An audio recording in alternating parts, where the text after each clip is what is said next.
Hello বন্ধুরা, কেমন আছো? আশা করি তোমরা সবাই ভালো আছো। তো আজকে তোমাদেরকে আমি কুমড়ো গাছ কিভাবে লাগাবে সেইটা আমি দেখাবো। এবং তোমাদেরকে এর আগেও বলেছি আমাদের ছাদ বাগানটা 2 বছর পুরনো, কোনো যত্ন হচ্ছিল না। তো চেষ্টা করছি যে ঘরের যত জিনিস আছে বা যে টবগুলো আছে সেগুলো দিয়ে গাছ লাগাবার। তো তোমরা দেখতেই পাচ্ছ যে মাটির প্রস্তুতি শুরু হয়ে গেছে।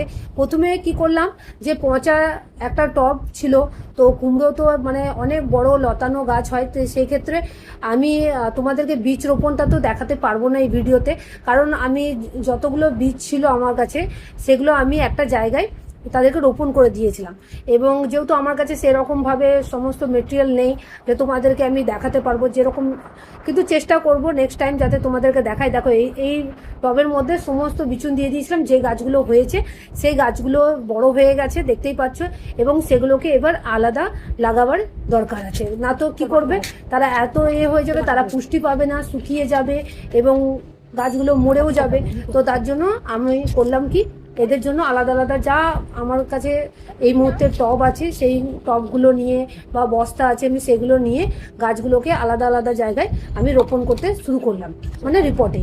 এবার তোমরা দেখতে পাচ্ছ আমি যে প্রথমে পচা মাটি, এই পচা যে গাছপালা পাতা পাতা ছিল সেগুলো দিলাম, তারপরে তার মধ্যে মাটি দিলাম, তারপরে গাছটা লাগিয়েছি। এখন দেখছো যে যা মাটি আমার কাছে আছে সেই মাটিগুলো দিয়ে আমি গাছগুলো এক একটা করে এক একটা জায়গায় লাগাচ্ছি। এখানে দেখতে পাচ্ছ এটা সিমেন্টের টব, ঠিক আছে।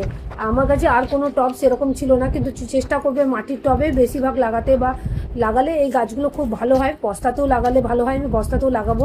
এটা একটা ছিল ভাঙা, সেটাও রাখা ছিল অনেক দিন ধরে, তো দেখলাম সেটাতে আমি লাগাই। বেশি মাটি ছিল না, দেখতেই পাচ্ছ মাটিগুলো বেশি না থাকায় আমি এটাতেই লাগিয়েছি। এবং পরে আমি যখন মাটি হয়ে মানে আমি স্টোর করে নেব, তারপরে তখন ওইগুলো আস্তে আস্তে আমি ভার্মি কম্পোস্ট দিয়ে বা গোবর সার দিয়ে বা একটু মাটি মিশিয়ে আমি এগুলোর উপরে দিয়ে দেবো। সেগুলো তোমাদেরকে আমি দেখাবো, ঠিক আছে। তো এখন জাস্ট আমাকে গাছগুলো আলাদা করতে হবে, না করলে কী হবে বলো তো, গাছগুলো পুষ্টি পাবে না এবং যেগুলো চারাগুলো বেরিয়েছে সব নষ্ট হয়ে যাবে। এবং তোমরা জানো এখন রেজিনি সিজন স্টার্ট হয়ে গেছে, তো এই সময় সবসময় মাটি তোমার ভিজেই থাকে।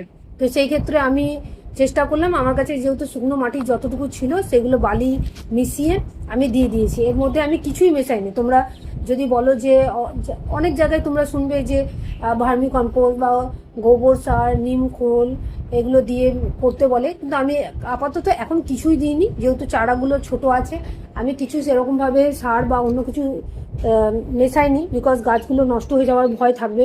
আলাদা করে দিচ্ছি, বিকজ না করলে এক জায়গায় সব আছে। তোমাদেরকে প্রথমেই দেখলে যে একটা টবেই সমস্ত এই চারাগুলো হয়েছিল, আমি শুধু ছড়িয়ে দিয়েছিলাম ওর মধ্যে, ঠিক আছে।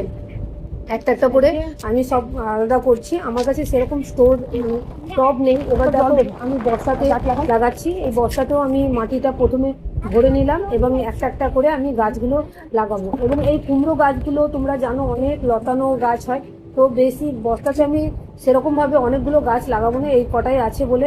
আরও পরে আমি দেখাবো তোমাদেরকে কিভাবে কি যত্ন নিচ্ছি।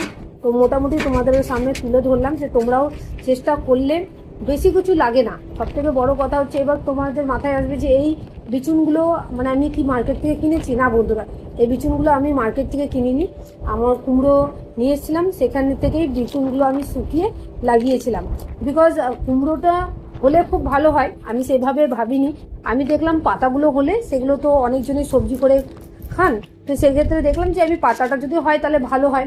আমি সেরকমভাবে এখনো কোনো বিচুন বলো বা সেগুলো আমি যতটুকু জিনিস যত কম খরচাতে আমি এই বাগানটাকে সারানোর চেষ্টা করছি। বিকজ বাগানে মোটামুটি যা জিনিস আছে আমি সেটা দিয়েই চেষ্টা করছি। এবং এবার জল দিচ্ছি, এবার জল দিয়ে দেখে নেবো পুরোটা জল ভালো করে দেব।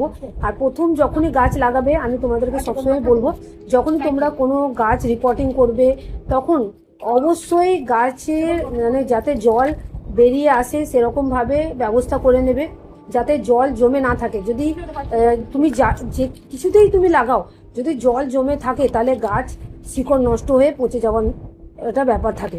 তো সেটা একটু খেয়াল রাখবে। দেখবে আমি জল দিচ্ছি আর সবটাতেই থেকে জল বেরিয়ে আসবে, কিন্তু সবগুলো থেকেই ফুটো করে দেওয়া হয়েছে, ঠিক আছে। অলরেডি ফুটো ছিল এগুলোতে, তো সেগুলো আমি তোমাদেরকে দেখালাম। তো দেখবে জল বেরিয়ে আসবে একটু পরে। তো তোমাদেরকে একটাই কথা বলবো, যখনই গাছ তোমরা লাগাবে তো গাছগুলো অবশ্যই দেখবে যে মাটি সেরকম আমি দিইনি, মাটিটা আমি পরে আরো ভালো করে দিয়ে দেবো। এখন যেহেতু আলাদা করার ব্যাপার আছে, বৃষ্টি চলে আসছে এবং গাছগুলো খুব তাড়াতাড়ি, তোমরা জানো বৃষ্টির জলে এত তাড়াতাড়ি পুষ্টি পায়, এগুলো এত তাড়াতাড়ি বাড়তে শুরু করে। তো আমি দেখলাম এগুলোকে রিপোর্টিং না করলে এগুলো খুব তাড়াতাড়ি বেড়ে উঠবে এবং তোমরা এটা ভাবতেও পারবে না যে খুব তাড়াতাড়ি এই বিচুনগুলো গ্রোথ হয়ে এই চারা বেরিয়ে এসছে।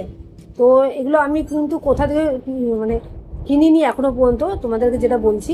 তো তোমরাও যদি চেষ্টা করবে শুকিয়ে, যখনই যদি কোনো বিচুন নাও, কুমড়োর বিচুন, হ্যাঁ এবার তোমাদের যদি ইচ্ছে থাকে যে হ্যাঁ আমি কুমড়োর ভালোভাবে আমি কুমড়ো যাতে হয় তাহলে ভালো হয়, তো সেই ক্ষেত্রে আমি অবশ্যই তোমাদেরকে বলবো যে বিচুন কিনে, ভালো দামের বিচুন কিনে তোমরা গাছ লাগাবে, ঠিক আছে?